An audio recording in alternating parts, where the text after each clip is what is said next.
আসসালামু আলাইকুম। তো আজকে এসছি আমরা একটু সকাল, সকাল মাঠের দিকে। তো আমরা শীতকালীন যে শসা চাষের ব্যাপারটা, সে শসা চাষ নিয়ে আমি মানে একটা প্রজেক্ট তৈরি করছি যে শসা লাগানোর যেটা শীতকালীন শসা। তো আমরা এখানে আসার পর যে আমাদের কালকে রাত থেকে আমাদের জমিতে জল চলছিল। আমাদের জমিটায় পুরো জলে পূর্ণ হয়ে গেছে। কারণ আমাদের আর জলের দরকার ছিল না। তো আমরা রাতের মটরটা বন্ধ করে চলে গেছিলাম। আমরা এখন সকাল, সকাল এখানে আসতে হলো। তো আপনারা এখন দেখতে পাচ্ছেন যে এই যে জমিটা, সেই জমিটায় আমি সরকার প্রজেক্টের কাজটা শুরু করব ভাবছি।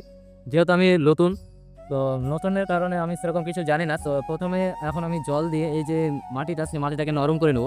নরম করার পর আমি এখানে আবার রোটার চালাবো। রোটারটা চালার পর আমি মাটিটাকে আরো ঝুরঝুরে করে নেব যাতে আমার মাটিটা মানে সুবিধা হয়।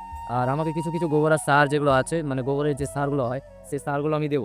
তো তার আগে আমি মাটিটা নরম করার পর আমি এবার এইখানে চাষটা দেওয়ার পর তারপর আমি এখানে গোবরের সারটা দেব। তো দেওয়ার পর আমি লাইন করব। তো আমি যেহেতু এই কাজে নতুন, মানে ১ম বার আমি শসার দিকে ঝোঁক দিচ্ছি যেহেতু আমি কৃষিতে অতটা হয়নি। আমি এতদিন যেটা লাগিয়েছি সেটা হচ্ছে ধান। তো আমাদের এখানে মূলত ধানেরই বেশি চাষ হয়। আপনারা দেখতে পাচ্ছেন যে পুরোটাই ফাঁকা হয়ে আছে। আমি ১ম এখানে একটা শসার প্রজেক্ট তৈরি করতে চাইছি। তো দেখা যাক ইনশাআল্লাহ কতদূর আমি পারি।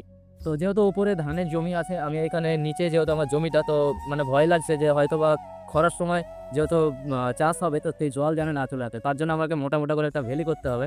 সেই ভেলি করার সময় সেটা হচ্ছে আপনার যেটা গোবরের সারটা দেবো তারপর আমি এই ভেলিটা করব।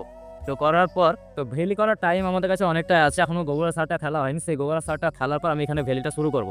তো এখানে আপনারা চারি সাইডে দেখতে পাচ্ছেন মানে কতটা কুয়াশা পড়ছে। এখন প্রায় আপনারা কটা বাজতে পারে বলতে পারবেন? আমার মনে হচ্ছে যে এখন আমি সকাল, সকাল উঠে এসেছি কিন্তু এখন বাজে প্রায় ৯টা। কিন্তু কুয়াশা একটুও কমেনি। মানে ২ দিন থেকে যা কুয়াশা পড়ছে তা মানে বাতাস বইছে আর যা কুয়াশা পড়ছে প্রচন্ড ঠান্ডা লাগছে। এখানে আমি আগুন ধরিয়েছিলাম একটু, কারণ এখানে ঠান্ডার কারণে আমি কাজ করতেও পারছিলাম না। আমার এই যে জঙ্গলগুলো আছে, সেই জঙ্গলগুলো আমাকে পরিষ্কার করতে হবে। তো আমি এখন কাজ করা অসম্ভব ব্যাপার হয়ে। এখানে যেহেতু আমি শসার গাছ লাগাচ্ছি, এখানে আমি লাগিয়েছি কিছুটা কলার গাছ ছিল। সেই কলার গাছগুলো আমি এখানে লাগিয়েছিলাম প্রায় ২-৩ দিন হলো।